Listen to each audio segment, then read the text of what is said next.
എനിക്ക് തന്നെ സമ്മാനവും വേണ്ട, ഒരു കോപ്പും വേണ്ട. ഇതോടെ നമ്മൾ തമ്മിലുള്ള സകല ഏർപ്പാട് തീർന്നു. പിന്നെ സമയമില്ലാതായി പോയി. ഇല്ലെങ്കിൽ തിരിച്ചു തന്ന് 10 പേജ് തെറി പറയാൻ എനിക്ക് അറിയാൻ വയ്യാഞ്ഞിട്ടല്ല. ഓ മുഹൂർത്തമായി, വാരി കേരളം ഇങ്ങോട്ട് ഇറങ്ങടി. വാ, കൊണ്ടുപോയി സാരി മാറ്റിട്ട് ഇപ്പൊ തുണി ഉടുത്തിട്ടുണ്ടല്ലോ, അത് മതി. പെണ്ണെത്തി പെണ്ണെത്തി.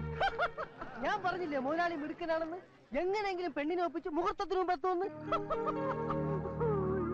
ഓ ഭാഗ്യം, തക്ക സമയത്ത് എത്തിയതുകൊണ്ട് പെണ്ണ് ഒളിച്ചോടിയില്ല.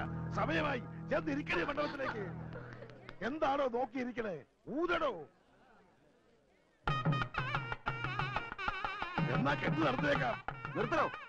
മറ്റൊരുത്തലോട് ഒളിച്ചോടി പോയ പെണ്ണിനെ കെട്ടേണ്ട ഗതികേട് എന്റെ മോനില്ല. പെണ്ണ് ഒളിച്ചോടി പോയില്ലല്ലോ, അതിന് പിടിച്ചോടി വന്നല്ലേ. അതെ, ഇനി ഒളിച്ചോടാതെ നിങ്ങൾ നോക്കിയാ മതി. വന്നോളൂ.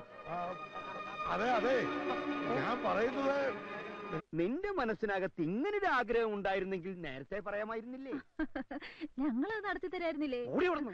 നേരത്തെ അറിഞ്ഞിരുന്നെങ്കിൽ ഈ ബന്ധത്തിൽ നിന്ന് ഞാൻ ഇവനെ പിന്തിരിപ്പിച്ചേനെന്ന് പറയാനാ തുടങ്ങിയത്. ഈ ബന്ധത്തിന് എന്താ കുഴപ്പം? എന്തൊരു നല്ല ബന്ധം. എടീ, തറവാട്ടി പറഞ്ഞ പെണ്ണായിരുന്നെങ്കിൽ കല്യാണ ദിവസം ഒളിച്ചോടുമായിരുന്നോ? അപ്പൊ നമ്മുടെ മോനോ? ആണുങ്ങൾക്ക് എന്തു ആവാം. മാത്രമല്ല, പാലത്തെങ്കിൽ കുറുപ്പിന്റെ വീടുമായിട്ടൊരു ബന്ധത്തിന് വട്ടപ്പറമ്പ് ശ്രീധരൻ ഉണ്ണിത്താൻ എന്താണ് ഒരു യോഗ്യത? അടയും ചക്കരയും പോലെ ആയിരുന്നല്ലോ ഇത്ര നാളും. ഇപ്പൊ ഇന്ത്യയും പാകിസ്ഥാനും യുദ്ധവും പ്രഖ്യാപിച്ചു. എന്താ കുഴപ്പമുണ്ട? ഇനി ഇതിന്റെ പേരും പറഞ്ഞ് നിങ്ങൾ തമ്മിൽ യുദ്ധം വേണ്ട. എനിക്ക് ആരോടും പ്രേമമില്ല, ഞാൻ ഒളിച്ചോടിയിട്ടില്ല.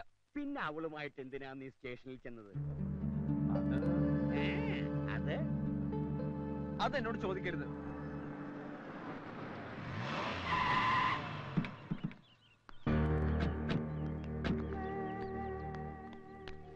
കാര്യങ്ങൾ എത്രത്തോളമായ സ്ഥിതിക്ക് ഞാനൊന്ന് തീരുമാനിച്ചു. എന്റെ മോളെയും കൊണ്ട് ഒളിച്ചോടിയത് ഏത് തെണ്ടിയുടെ മകനാണ് ശരി, അവനെ കൊണ്ട് തന്നെ കെട്ടിക്കുമെന്ന്. എന്നാ പിന്നെ എത്രയും പെട്ടെന്നതായിക്കൂടെ? അത് പറയാനാണല്ലോ ഇങ്ങോട്ട് വന്നത്. അതെ, ഇനി ഒന്നും നോക്കാനില്ല കുറുപ്പേ. കൊച്ചുകുറുപ്പുമായി ഉടനെ വീട്ടിലെത്തുക, കെട്ടു നടത്തുക. അയ്യോ, എനിക്ക് എന്റെ വീട്ടുകാരും ബന്ധുക്കാരെയൊക്കെ ഒന്ന് അറിയിക്കണ്ടേ? ഓ, അതിനൊന്നും സമയമില്ല. കെട്ട് കഴിഞ്ഞ് ചെറുക്കനും പെണ്ണും കൂടെ വിരുന്നിന് പോയാ പോരെ? അത് മതിയല്ലേ? പിന്നെ ധാരാളം മതി. എന്നാൽ അത് പോരാ. എനിക്കുള്ളത് ഒരേ ഒരു സന്തതിയാ. അവന്റെ കല്യാണം നാട്ടുകാരും വീട്ടുകാരും അറിഞ്ഞ് അന്തസ്സും തറവാടിത്തമുള്ള കുടുംബത്തിൽ നിന്നായിരിക്കണമെന്ന് എനിക്ക് നിർബന്ധമുണ്ട്. ഈ പറഞ്ഞതിന്റെ അർത്ഥം മുതലാളിക്ക് അന്തസ്സും തറവാടിത്തം ഇല്ലാന്നല്ലേ? കണ്ടോ, ഇവന് കാര്യം പറഞ്ഞാൽ മനസ്സിലാവും. പിന്നെ ഉണ്ണിത്താനെ നിശ്ചയിച്ച കല്യാണം മുടങ്ങിയപ്പോ തന്റെ മോളെ എന്റെ മോന്റെ തലയിൽ വെച്ച് കെട്ടാൻ നോക്കണ്ട. കല്യാണം മുടങ്ങിയതിന് ഉത്തരവാദി തന്റെ മോന. എന്റെ മോളെ കണ്ണും കയ്യും കാണിച്ച് പ്രേമിച്ച് വിളിച്ചിറക്കിക്കൊണ്ട് പോയ സാക്ഷികളുണ്ട്. ആരാ സാക്ഷി? ഇവൻ തന്നെ പറഞ്ഞുകൊള്ളാ. ഞാൻ കണ്ടതാ. ഏത് കോടതിയിലും ഇവൻ ഈ സത്യം പറയും. എനിക്ക് വിശ്വാസമില്ല. 1000 രൂപ കൊടുത്തവൻ അത് മാറ്റി പറയും. ഒരിക്കലും 1000 രൂപയ്ക്ക് വേണ്ടി മാറ്റി പറയില്ല മുതലാളി. ഞാൻ കണ്ടോ, 1500 കിട്ടണം. മോനെ, തീരുമാനം നിന്റെയാ. നീ സ്നേഹിച്ച പെണ്ണ അവള്. അങ്ങനെ ഒരു ബന്ധം ഞാനും സരസും തമ്മിലില്ല. കേട്ടില്ലേ? ഇനി എല്ലാവർക്കും പോവാലോ. തന്നെ പേടിച്ചാ ഇവനിങ്ങനെ പറയുന്നത്, അല്ലെങ്കിൽ താൻ ഇവന്റെ മനസ്സ് മാറ്റിയെടുത്തതാ. എടാ മോനെ, നിന്നെ വിശ്വസിച്ചാ അവൾ ഇറങ്ങി പോകുന്നത്. അല്ല അല്ല, ഇനി സംസാരിച്ച് സമയം കളയണ്ട. ഉണ്ണിത്താൻ പോ. ഞാൻ പോവുക. പക്ഷെ ഒരു കാര്യം, എന്റെ മകൾക്കൊരു മംഗല്യമുണ്ടെങ്കിൽ അത് തന്റെ മകനുമായിട്ടായിരിക്കും. ഇന്നല്ലെങ്കിൽ നാളെ ഈ കല്യാണം ഞാൻ നടത്തും, ഉറപ്പാ. പാലത്തെങ്കിൽ കുറിപ്പ് ജീവിച്ചിരിപ്പുണ്ടെങ്കിൽ അത് നടക്കില്ല, ഉറപ്പ്. ഇത് കുറിപ്പിന്റെ ഉറപ്പല്ല, ഈ ഉണ്ണിത്താന്റെ വെല്ലുവിളിയാ. നോക്കിക്കോ.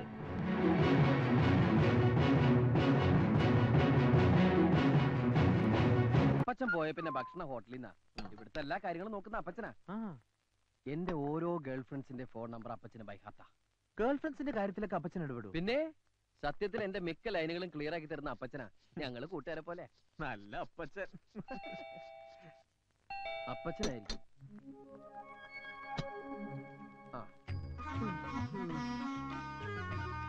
എവിടെയായിരുന്നു? അമ്മാവുക്ക് ഉഷാറില്ലേ? അതൊക്കെ ഞാൻ വെറുതെ ലേറ്റ് ആയിത്തു. എന്താടാ പറഞ്ഞേ? കന്നഡയാ. അമ്മയ്ക്ക് സുഖമില്ലാത്തോണ്ട് ലേറ്റ് ആയെന്നാ പറഞ്ഞേ. ഈ പച്ച ആര്? കൊച്ചുകുറുപ്പ്. കൊച്ചുകുറുപ്പോ? അല്ല, സുഭാഷ് ചന്ദ്രബോസ്. ഓഹോ, ഒരുപാട് കേട്ടിട്ടുണ്ട്. വളരെ വലിയ മനുഷ്യനല്ലേ? പക്ഷേ ആ പേരെടുത്ത് ഇങ്ങോട്ട് തട്ടണ്ടായിരുന്നു. ഒട്ടും ചേരുന്നില്ല. എന്നാലും പരിചയപ്പെട്ട സന്തോഷം. പിന്നെ ഞാനില്ലാത്തന്റെ കുറവൊന്നും ഉണ്ടായില്ലല്ലോ. അതത് സമയത്ത് എല്ലാ പെൺകുട്ടികളുടെ കാര്യവും ഡീൽ ചെയ്തില്ലേ? ഇവൻ വന്ന പിന്നെ എന്റെ ചാർട്ടിങ് കംപ്ലീറ്റ് തെറ്റി. തെറ്റിയോ? എന്റെ സുഭാഷ് ചന്ദ്രബോസ് ധാരാളം അപ്പോയിന്റ്മെന്റ്സ് ഉള്ള ആളാ ഇത്. 9 മണിക്ക് ലതിക, 10 മണിക്ക് മേഴ്സി, 10:30 ഗീതാ ഷെട്ടി, 10:45 മീനാ റെഡ്ഡി, 11 മണിക്ക് വീണ്ടും ലതിക. ഇതൊക്കെ കറക്റ്റ് ആയിട്ട് ഡീൽ ചെയ്തില്ലെങ്കിൽ എല്ലാം പൊളിയും. ദേ ഇത് കണ്ടോ, ഓരോ പെൺപിള്ളേരുടെ നമ്പറുകളാ. ഇതൊക്കെ ഓർത്തോർത്ത് ഹാൻഡിൽ ചെയ്യാൻ ഇവന് ഞാൻ മാത്രമേ ഉള്ളൂ. ആ മേഴ്സി എടുത്തോ. ഹലോ മേഴ്സി. മേഴ്സിയോ? എനിക്ക് എന്റെ മേഴ്സിൽ അത് വേറെ ആരാ ഉള്ളത്? ഞാൻ ലതികയാ. ലതിക? അയ്യോ, ഞാൻ നിന്നെ മേഴ്സി എന്ന് വിളിച്ച മനഃപൂർവ്വ. മേഴ്സി എന്ന് വെച്ചാൽ എന്താ അർത്ഥം? കരുണ. നീ കരുണുള്ളവളല്ലേ? ഞാൻ ഇനി മുതൽ നിന്നെ അങ്ങനെ വിളിക്കൂ. അല്ല, ഞാൻ നിന്നെ കരുണാന്ന് വിളിക്കണോ മേഴ്സി എന്ന് വിളിക്കണോ? മേഴ്സി. ഓക്കെ, ഇനി അങ്ങനെ വിളിക്കൂ. വെറും പഞ്ചാര വർത്തമാനമേ ഉള്ളൂ, ഒരു ഗുണവും. ബാക്കിയുള്ളതിനൊന്ന് കൊത്താനും സമ്മതിക്കും. ഇതുപോലെ ഒരു അപ്പച്ചനെ കിട്ടിയത് നിന്റെ ഭാഗ്യം. നിന്റെ അമ്മ രണ്ടാമത് കിട്ടിയതായി ക്രിസ്ത്യാനിയെ. ഇയാളെന്റെ അപ്പച്ചനൊന്നുമല്ല. അപ്പച്ചെന്നുള്ളത് ഇയാളുടെ പേരാ. കാറ്റും വെയിലും കൊള്ളാതെ ഇവനെ സംരക്ഷിക്കാനാ അമേരിക്കയിലെ തന്തയും തള്ള എന്നെ ഏർപ്പാടാക്കിയത്. ഇപ്പോഴിതാ സകല തരികിടയ്ക്ക് ഞാൻ ആ കൂട്ട്. എന്നെ ഇവൻ വളച്ചൊടിച്ച് ഇങ്ങനെ ആക്കിയതാ. ഇവന്റെ അച്ഛനെങ്ങാൻ ഇതൊക്കെ അറിഞ്ഞാ. എന്റെ കാര്യം അതിലും പ്രശ്നം. ആണോ? വീട്ടിൽ പറയാതെ ഞാൻ ഇങ്ങോട്ട് പോകുന്നു. ഇന്നേ വരെ അച്ഛനും അമ്മയും പിരിഞ്ഞ് ഞാൻ നിന്നിട്ടില്ല. എടാ, എനിക്ക് വീട്ടിലേക്കൊന്ന് ഫോൺ ചെയ്യണം. അപ്പൊ നീ ഇവിടെ ഉണ്ടെന്ന് അറിയില്ലേ? അറിഞ്ഞാലും സാരമില്ല. അച്ഛൻ ഇപ്പൊ എന്നെ കാണാതെ ഭ്രാന്ത് പിടിച്ചിട്ടുണ്ടാവും.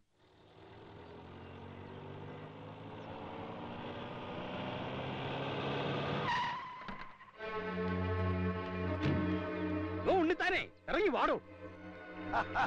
അല്ല, ഇതാര് കുറിപ്പോ? അപ്പൊ തനിക്ക് വീണ്ടും വിചാരം ഉണ്ടായല്ലേ? എനിക്കറിയായിരുന്നടോ തന്റെ മോന് വേണ്ടി താൻ എന്റെ കാല് പിടിക്കാൻ വരുമെന്ന്. വാ, അകത്തോട്ടിരിക്കാം, എന്നിട്ട് ബാക്കി കാര്യങ്ങൾ സംസാരിക്കാം. ഞാൻ തന്റെ സൽക്കാരം സ്വീകരിക്കാനും കാല് പിടിക്കാനും വന്നതല്ല. അല്ലേ പിന്നെ? എന്റെ മോനെ താൻ എവിടെ ഒളിപ്പിച്ചു വെച്ചിരിക്കുന്നേ? പറയടാ നാട്ടി ഉണ്ണിത്താനെ. എന്റെ വീട്ടിൽ കയറുമെന്നാണ് ആവശ്യം പറഞ്ഞാൽ അടിച്ച് കാല് തല്ലി ഒടിക്കാൻ എനിക്ക് അറിയാൻ കഴിഞ്ഞിട്ടല്ല. എന്റെ മോൻ അമ്മായിയച്ഛന്റെ കാല് തല്ലി ഒടിച്ചു എന്ന പദവി എനിക്ക് വേണ്ടാച്ചിട്ടാ. അയ്യടാ, ആ പൂജ അങ്ങ് മനസ്സിൽ വെച്ചാ മതി. മര്യാദയ്ക്ക് എന്നെ മോനെ വിട്ടു തരുന്നില്ലയോ? ഇവിടെ കിടന്ന് ഒച്ച ഉണ്ടാക്കരുത്. ഇവിടെ ചോദിക്കാനും പറഞ്ഞ ആണുങ്ങളുണ്ട്. തന്റെ മോനെ ഞങ്ങളെ മോളെ കൊണ്ട് പിടിച്ചങ്ങ് കെട്ടിച്ചു. താൻ എന്തോ ചെയ്യും? ഇതൊക്കെ പറഞ്ഞാ പോലെ പ്രവർത്തിക്കുന്നു. പോടാ, അപ്പൊ കെട്ടിച്ചു കഴിഞ്ഞു അല്ലേ? അതെ, പിടിച്ചു കെട്ടിച്ചു. ഞാൻ രണ്ടുപേരെയും കാശ്മീരിലേക്ക് ഹണിമൂൺ അയച്ചിരിക്കുക. അത് കഴിഞ്ഞ് സ്വിറ്റ്സർലാൻഡ് വഴി ഉഗണ്ടായി ചെന്ന് പ്രസവമൊക്കെ കഴിഞ്ഞിട്ടേ വരൂ. താ കൊണ്ടുപോയി കേസ് കൊടുക്കും ഞാൻ. ഇതിന്റെ പേരിൽ ഉണ്ണിത്താൻ കോടതി വരാൻ കയറി ഇറങ്ങും. എന്റെ വീട് പണയം വെച്ചിട്ടായാലും ശരി, തന്നെ ഞാൻ അഴി എണ്ണിക്കും. നോക്കിക്കോ. പ്രേമിച്ചിട്ടില്ല, ഒളിച്ചോടിയതല്ല എന്നൊക്കെ പറഞ്ഞ് അവൻ നമ്മുടെ മുമ്പിൽ നാടകം കളിക്കായിരുന്നു. പ്രസവം ഉഗാണ്ടയിൽ വെച്ചാണെന്ന്. ഉഗാണ്ടയിലോ? അവനിപ്പോ എവിടെയുണ്ട്? അവൻ പോയിരിക്കാടി ഹണിമൂണിന് കാശ്മീരിലേക്ക്. നമുക്ക് പോലീസ് പരാതി കൊടുത്താലോ? ഹണിമൂണിന് കാശ്മീരിലേക്ക് പോയതിനോ? അതല്ല മനുഷ്യ, അവനെ കാണാനില്ലെന്നും പറഞ്ഞ്.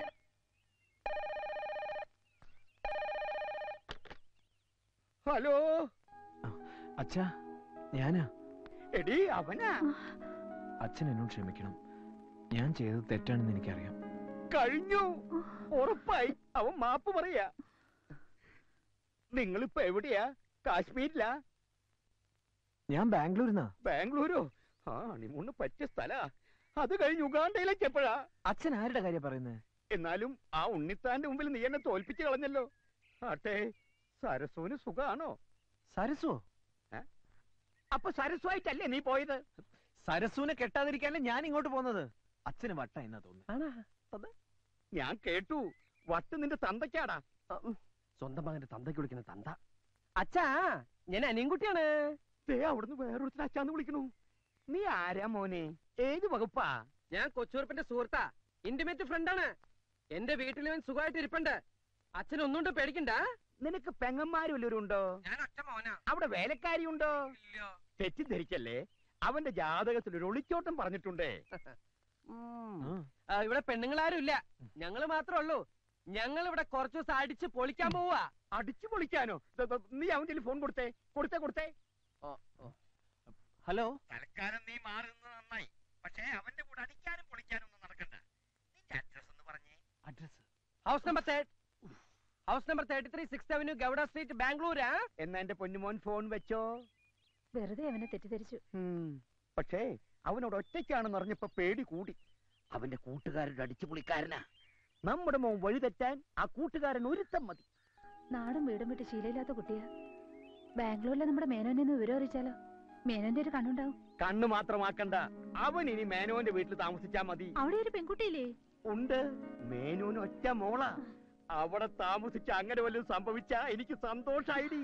മേനോൻ എനിക്ക് സൂചിപ്പിച്ചിട്ടുള്ളതാ. അവര് തമ്മിൽ ഇഷ്ടപ്പെട്ട ബാംഗ്ലൂർ വെച്ച് കെട്ട്. അത് കേട്ട് ഞെട്ടിയാ ഉണ്ണിത്താൻ മേലോട്ട് നോക്കി വായും പൊളിച്ച് നിൽക്കുന്നത് എനിക്കൊന്ന് കാണണോടി. എന്നാ സമയങ്ങളുടെ മേനെ വിളിക്ക്.